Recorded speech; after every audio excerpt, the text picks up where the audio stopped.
Labas vakaras, mėlyjei mūsų laidos žiūrovai, su jumis, kaip ir kiekvieną ketvirtadienį, sveikinasi jaunimo laida Marijampoliečiai.lt. Šiandien sveikiname su jumis iš Saulėto poezijos parko, bet daugiau kalbų apie mūsų reportažus. Taigi, Martynai, koks pirmasis reportažas? Ogi pirmasis reportažas tai yra apie pirmąją Marijampolėje įsteigtą infocentrą. Visa platesnė informacija apie jį bus reportaže.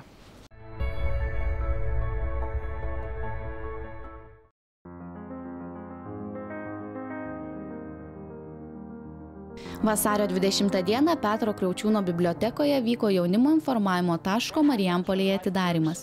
Jaunimo informavimo centras, bendradarbiaudamas su Marijampolėje veikiančiomis organizacijomis, teiks informaciją bei konsultuos jaunimą jiems rūpimais mokslo, studijų, darbo ar savanorystės klausimais. Visa Eurodesk Lietuva istorija jau seka 10 metus, tai atstovų regionuose buvo ir seniau. Tiesiog šiuo metu šiek tiek pasikeitė pati idėja ir gali tapti regioniniais atstovais pačios įvairiausios organizacijos. Anksčiau Marijampolėje taip pat veikė ir tai buvo Marijampolės apskritas stalas. Na, o šiandien mes labai džiaugiamės, kad biblioteka tapo regioninių atstovų.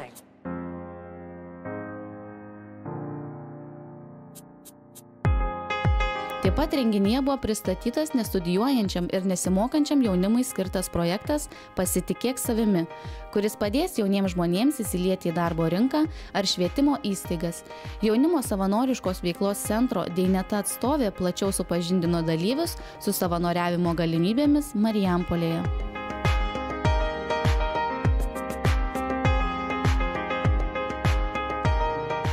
Pagrinde koncentruositės į jaunimą, ar ne?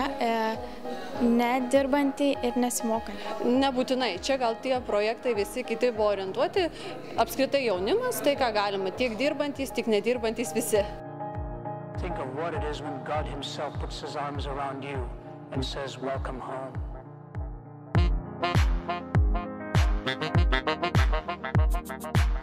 Aš manau, kad toks centras yra labai gera idėja ir vieta, kad tai yra bibliotekoje, yra labai šaunus sumanymas. Už tai, kad biblioteka yra ta vieša erdvė, kurioje, manau, kiekvienas žmogus gali atėjęs rasti save. Ne tik tai knygų atžvilgiu, bet ir informacijos prasme. Ir manau, kad šis centras pasirinkęs lokacijos vietą bibliotekoje yra labai naudingas.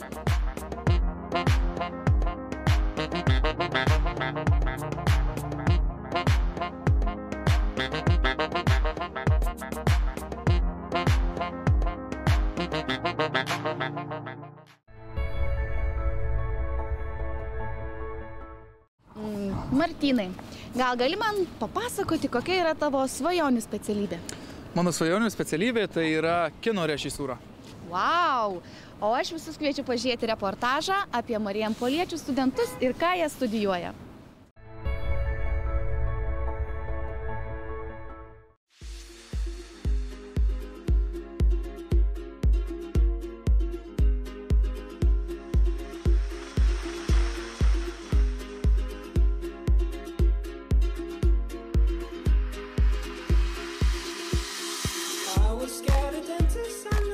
Labai įdomu, kaip sekasi marijampoliečiams abiturientams, kurie pasirinko įvairias studijas Lietuvos universitetuose ir šiandien yra pirmo kurso studentai. Arnas ir Hendrikas Vilniaus universitete studijuoja komunikacijas. Įdomu, kodėl vaikinai pasirinko šias studijas, ar pasiteisino jų lūkesčiai, ar ne. Aš studijuoju kūrybos komunikaciją Vilniaus universitete ir šias studijas pasirinkau vien dėl to, kad po jų galėsiu dirbti įvairiuose komunikacijos įmonėse, organizuoti renginius, dirbti televizijoje, reklamoje. Ši specialybė yra plati, todėl ją pabaigęs galėsiu rinkti savo norimą veiklą. O lūkesčiai iš tiesų pasiteisino, nes šiuose studijose yra daug kūrybos, kūrybinių užduočių ir nėra viskas paremta vien tik tai sausa teorija. Savo pasirinkimu džiaugiuosi, nes iš tikrųjų mano studijų programa nėra kažkas konkretaus, kad, pavyzdžiui, aš galėsiu būti gydytojas ar kas nors. Yra labai plačios apimties, tai yra, kad savo veiklą galėsiu pasirinkti pats baigęs studijas. Dėl to visiškai nesigailiu. Štai Vladas Polevičius pasirinko politikos studijas Anglijoje ir susikrovęs lagaminus iškeliavo. Pasirinkau politikos studijas neaišku dėl ko. Visą gyvenimą planavau būti daktaras, tiksliau plastikos chirurgas. Jau paskutinį mėnesį tikriausiai pasikeičiau savo mąstymą 180% į politiką nes vienas dalykas galvau iš istorijos labai gerai, kitas dalykas politika leidžia bendrauti su žmonėm, tai yra mano tikriausiai tas arkliukas, kaip vadinasi, iš kurio tikriausiai valgysiu duoną ateityje. Visi jie studijuoja skirtingose miestuose ir žinoma universitetuose. Ką gali jie mums papasakoti? Patį universitetą vertinu itin teigiamai vien dėl to, kad daugelis dėstytojų yra jauni ir pasiryžę viskuo padėti. Paskaitos yra įdomus, interaktyvus, daug kūrybinių užduočių, o pats miestas Vilnius yra išties įdomus vien tuo, kad čia verda gyvenimas, daug yra kultūrinės veiklos, galima pasiplanuoti, ką veikti vakare, įvairūs teatrai, renginiai ir taip toliau. Tačiau kartais norisi grįžti ir į savo gimtąjį miestą Marijampolę, vien dėl to, kad tenai yra mažiau miesto šurmulio, galima susitikti su draugais ir gerai praleisti laiką. Kadangi mano pasirinkimas yra Vilniaus universitetas, todėl manau, kad tai pats geriausias pasirinkimas, tai yra Lietuvoje, negalėjau rasti geresnio. Studijuoju Vilniuje, manau, kad šis miestas suteikia labai daug galimybių, gali plačiai veikti, rasti savo tinkamos veiklos, darbo. Vertinu savo universitetą, tiksliau University of Warwick, labai gerai. Iš 10 tai būtų 9,5. Kodėl pusės balo nepridedu, nes visur yra kur tobulėti. O miesto čia nėra, kadangi mes gyvename universiteto miestelėje, tai užtenka šitų 29 tūkstančių universiteto gyventojų, pakanka per akis. Visą pasaulį pamatai per vieną dieną. Panašu, kad vaikinai tikrai žinojo, ko nori. O kokie jų patarimai tiems, kurie stovi pasirinkimų kryžkelėje? Renkant specialybę patarčiau vadovautis vien tik tai savo nuožiūrą, o ne kitų pasiūlymais, dėl to, kad jeigu mokysitės tai, ką norite mokytis, jums ateityje bus daug lengviau susirasti mylimą ir širdžiai mielą darbą. O kalbant apie miestą, siūlyčiau rinktis tą, kuriame yra jūsų norima specialybė, vien dėl to, kad kiekviename mažesnėme ar didesnėme mieste galima atrasti savo mylimą veiklą. Renkant specialybę miestą ar universitetą, manau, pirmiausia, tai reikėtų pagalvoti, ko pats nori. Negalvoti, kuriame mieste, kuriame universitete, bet tai, kas tau patiktų. Galvokit širdimi, kai reikia specialybę, nes protas gali nuvesti į tą pusę. Tai, nežinau. Čia kiekvienos asmeninis dalykas, todėl gana sunku pasakyti tiksliai. Rinkis tą ir aną ir mokykis 12 metų tą mediciną. Ne, čia man užteks 3 metų politikos. Dabar tikriausiai ne viena mergina svarsto, ar sulauksime šių jaunuolių mūsų mieste. Todėl klausėme jų, kas juos sieja su Marijampole ir kada jie grįš. Mane su Marijampole vis dar sieja artimas draugų ratas, žinoma šeima. Taip pat tvarkau internetinį puslapį Supermiestas Marijampolė, todėl yra tikrai glaudus ryšys su savo gimtuoju kraštu. O ateityje galbūt ir grįšiu į savo gimtąjį miestą dirbti, jeigu tik tai pasitaikys galimybė. Su Marijampole mane sieja tai, kad aš čia gimiau, kad augau, kad baigiau vidurinę mokyklą. Sieja ir tai, kad vis dar esu šios laidos kūrybinės komandos narys. Ar planuoju grįžti į Marijampolę, iš tikrųjų sunku atsakyti. Dabar esant Vilniuje, manau, kad čia yra daugiau galimybių, kad čia galiu save pilnai realizuoti, o Marijampolėje smagu sugrįžti, pabūti trumpam. Su Marijampolė sieja labai daug, kartais mokykla ar gimnazija buvo kalėjimas, bet iš tiesų ten prabėgo vaikystė, ten dabar užsimezgė puikus kontaktai ir ateities darbui, ir aktyviai veiklai. Kažkur duočiau 86%, kad grįšim į Lietuvą. Ten yra ta vieta, kur traukos centras mano gyvenime. Studijos patys gražiausi metai. Kai rinksitės jas, galvokite ne tik protu, bet ir širdimi. Tad sėkmės ieškantiems.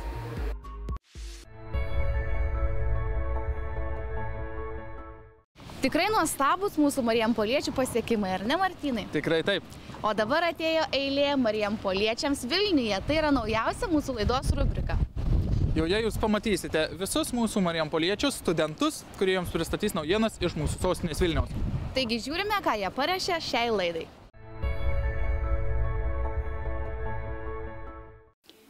Prieš daugiau nei metus susikūręs duetas Electronic Eye per rekordiškai trumpą laiką subūrė didelę gerbėjų armiją. Vaikinų darbais susidomėjo ne tik dauguma elektroninės muzikos gerbėjų ar radijo stočių. Kartu su grupės Cell lyderiu Egidijumi Dragūnu jie įrašė didelio populiarumo susilaukusi kūrinį Lyja. Taigi, nors vaikinų kuriamos muzikos ilgai pristatinėti nereikia, įdomu, kokiegi žmonės slepiasi po šiuo muzikinės grupės pavadinimu.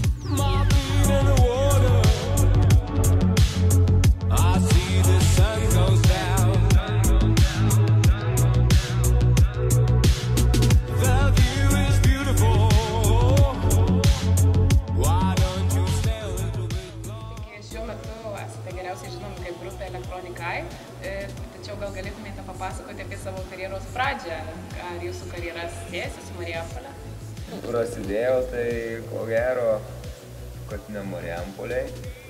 Viskas prasidėjo tikriausiai Vilniui. Susitikom, ėjom į studiją, pasikalbėjom, pagalvom, kad taip puikiai daina. Vienas kito kaip ir nepažinojom, bet viskas kažkaip gavosi savaime. Muzikinė karjera tai Marijampolė, aš manau, prasidėjo tiek. Muzikinė, tai jo, pati pradžia iš tikro prasidėjo viskas Marijampolė. Aš Marijampolė akordeoną mokiausi. Aš pianinu. Nieko visiškai nemokau. Ar užsiimdami muzikinę veiklą pastebite daug talentingų žmonių Marijampolėje? Tikrai yra. Jau vien Paulių kiek yra talentingų? Man atrodo, 2. Ar jūsų nuomonė Marijampolės miestas sudaro tinkamas sąlygas atsiskleisti jauniems talentingiems žmonėms? Pradžią galima čia daryti, bet manau, anksčiau ir vėliau vis tiek visi bėga į didesnį miestą. Nes ten galimybės tiesiog didesnės, o jo sąlygos aišku, kad yra ir norėčiau pagirti tą miestą. Gražus, atsinaujinantis miestas. Įsivaizduokite save jauno, talentingo marijampoliečio situacijoje ir nuo ko jūs patartumėte jam pradėti, ar jam reikia ieškoti kažkokių naujų galimybių kitose miestuose, ar manote, kad pakankamai neblogą pradžią gali jis padaryti ir savo mieste? Patarčiau pirmiausia, tai surasti save iš tikrųjų. O po to viskas savaime gaunasi, jeigu žmogus to labai nori, tai viskas yra įmanoma. Jo, nesvarbu vieta, ar tu būsi Marijampolė, ar į Gliškėlių kaimą, jeigu labai nori, viską galima. Ar Kazlų Rūdoj, ne jokio skirtumo. Kazlų Rūdoj sunkiau. Nu, gal. Kas jūsų nuomonė apskritai lemia sėkmę? Kiek procentų darbo, o kiek talento dėl to sėkmės formulėje? Talento vien tikrai neužtenka, reikia įdėti ir daug darbo. Tai kaip ir talentas, tas darbas 50 ant 50 žmonių. Padalinti reikia. Aš 70-30. Nu, tikrai talento vien neužtenka. Tai labai būtų tikriausiai įdomu sužinoti apie jūsų tolimesnius planus. Ar jie kaip nors siejasi galbūt su Marijampole? Albumas. Jo, tolimesni planai mūsų, tai artimiausiai yra albumas, įsileisti albumą ir jį pristatyti, o kaip tai siejasi su Marijampole, kol kas nežinau. Galbūt marijampoliečiai netrukus galės apsilankyti jūsų koncertuose? Tai jie visada gali apsilankyti mūsų koncertuose ir mes juos visus kviečiam, kodėlgi ne. Tai toks paskutinis klausimas, ko tiesiog norėtume palinkėti savo kraštiečiams? Siekti savo tikslų. Šilumos, meilės ir tausokit šitą miestą. Puoselėkit jį. Puoselėkit.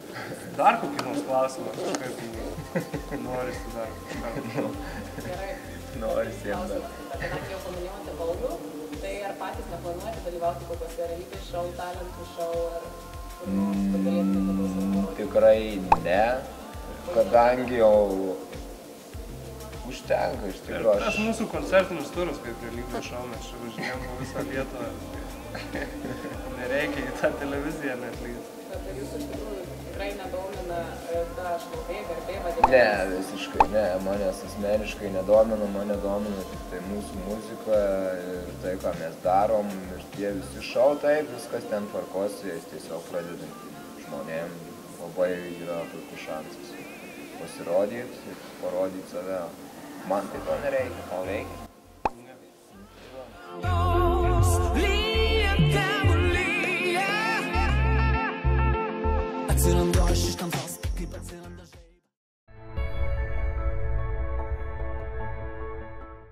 Martynai, kokius žinai šokius? Žinau salsą, lambadą, valsą. Valsą. Mes žiūrim reportažą apie šokius, o su tavim aš noriu pašokti valsą. Gerai.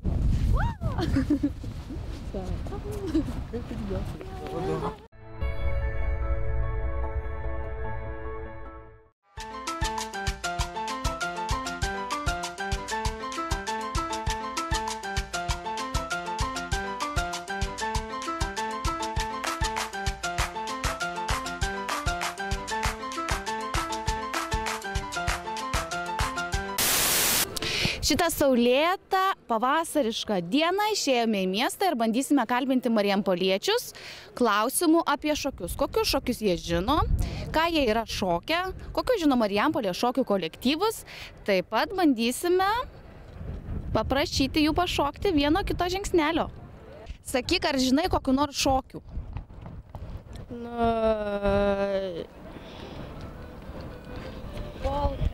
Polka,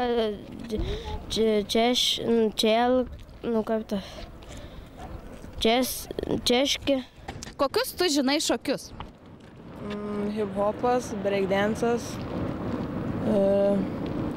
liaudies šokiai, šiuolaikiniai šokiai. Jau čia kitos krypties šokio atstovas, tai gal galėtum kokį porą žingsniukų hip-hopo čia mums parodyti? Nerodysiu čia tikrai. Bet šokį? Kartais pašoku. Nu tai parodyk, prašau, visą Marijampolę pamatys. Va, aš matau, jau kojos trypia, juda. Ne, nenoriu tikrai. Nuo scenos grandė, tai dabar sakyk, kokius šokius labiausiai mėgsti šokti? Kadangi jau 8 metai lankau muzikos mokyklą, tai kaip ir mėgstamiausi šokiai yra tautiniai, bet šiaip visus mėgstu šokius. Nu tai prašau, scenos grandė į sceną ir žingsnelių parodymas. Taip.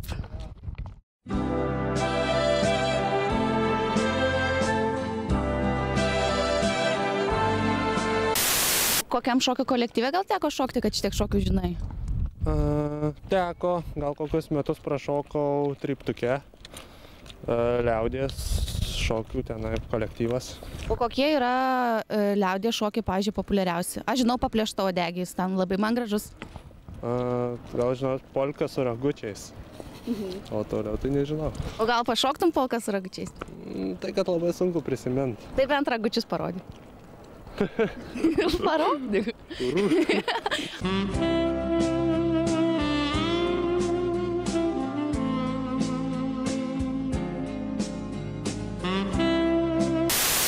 Kokius žinai šokius? Tuos tautiškus, paskiau gatvėje šokiai ir daugiau nežinau. O kokios žinai Marijampolėje kolektyvas, na kur galima būtų nueiti šokti? Tenai yra tokie šokių būrelis. Pas mus mokykloje mokina šokių mokytoja ir daugiau nežinau. O žinot valsą šokį? Taip. Tai gal galite apsisukti porą čia suktukų valso? Neformuojamės. Kokių žinai šokių? Hip-hopą. Aš žvaigždė reikia. Ne, žinau, šokių, įvairių šokių. Tai gal galite išvardinti? Lindy hopas, salsa, valsas. Kas dar? Aš šiaip dabar jūs paviršau. Bet gal gali parodyti porą šokių žingsnelių? Šokių žingsneliai nepasimiršta, žinok. Ne, salsa vienas mokosi šokti.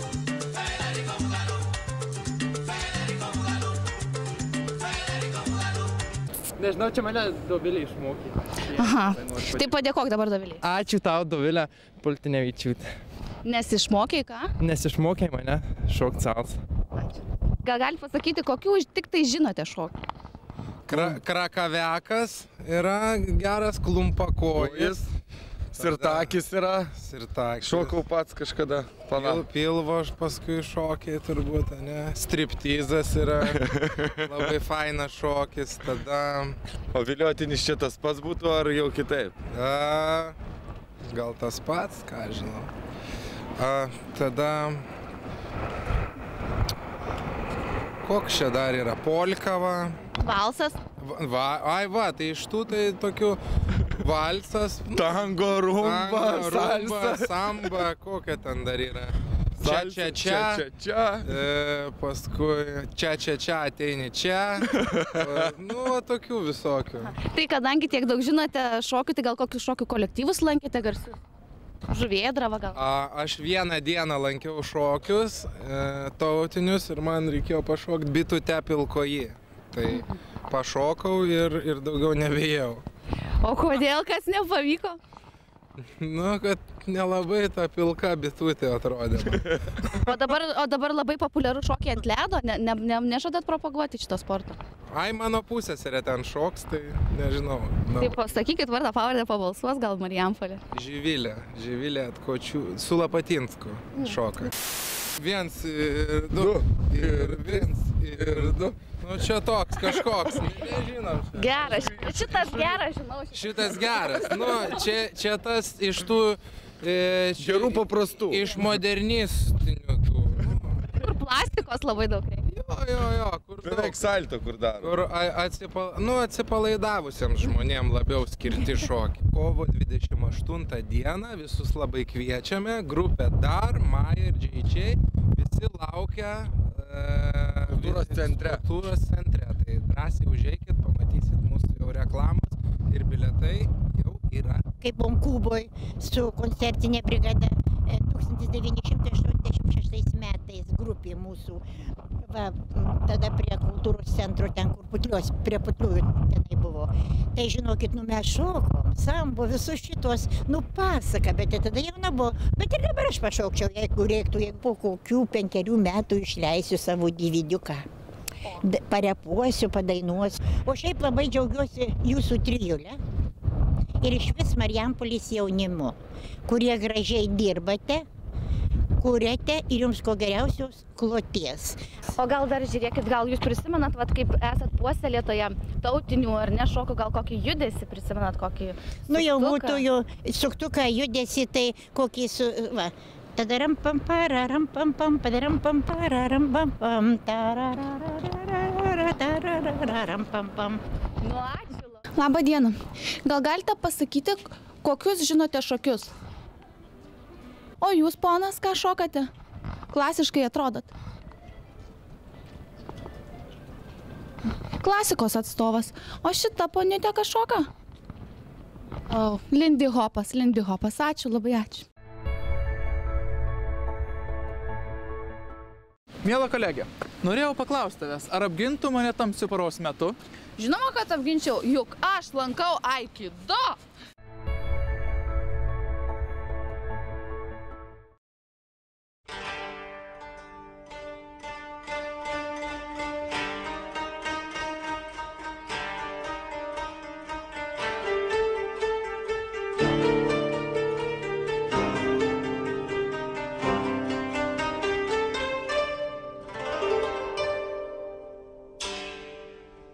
Labą dieną.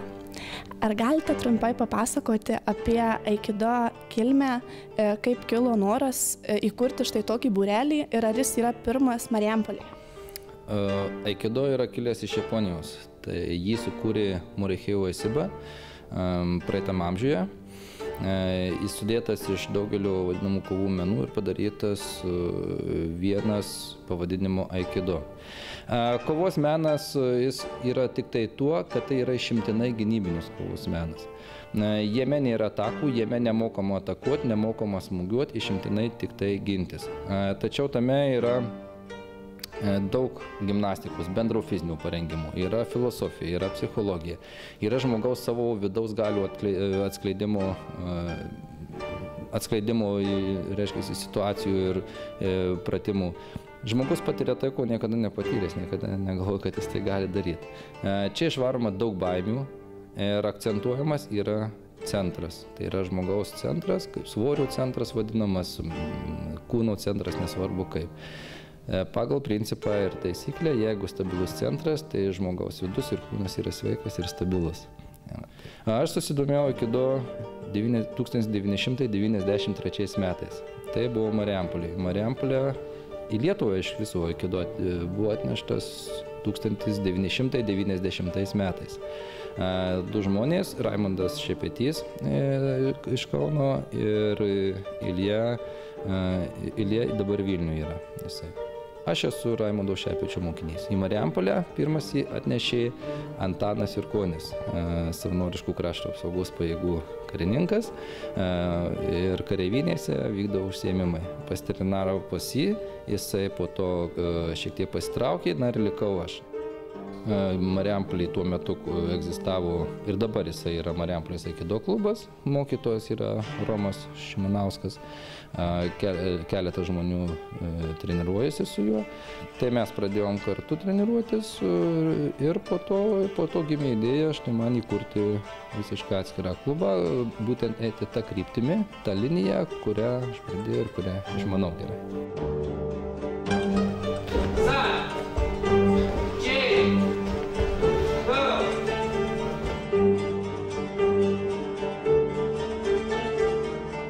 seniai lankai aikido?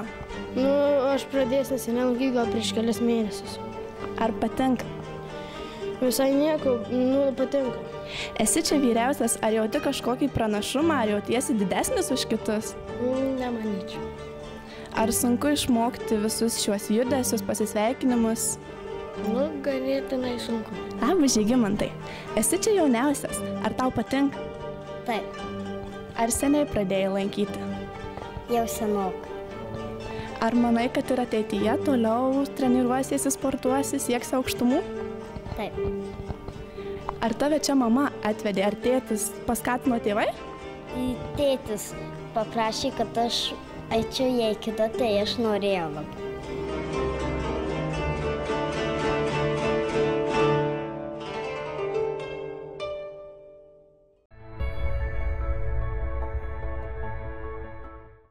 Ar tu žinai, kokie renginiai ateinančiomis dienomis stebins Marijampolę? Žinoma, kad žinau, nes labai myliu mūsų laidos rubriką Kas, kur, kada.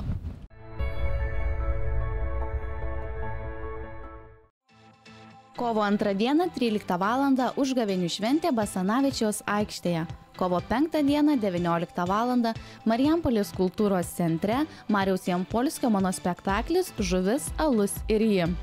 Kovo 7 dieną 17 val. Marijampolės kultūros centre El Fuego koncertas Geriausi lietuviški hitai.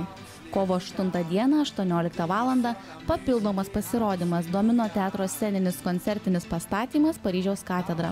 Sporto renginiai. Kovo 1 dieną žaidimų ir sporto mokykloje MKL varžybos Sūduva Rūta universitetas 15 val. 30 minučių.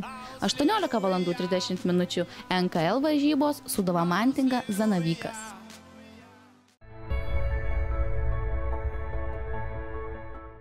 Na štai mūsų laidos laikas ir atėjo į pabaigą. Labai gaila, bet susitiksime tik tais kitoje laidoje.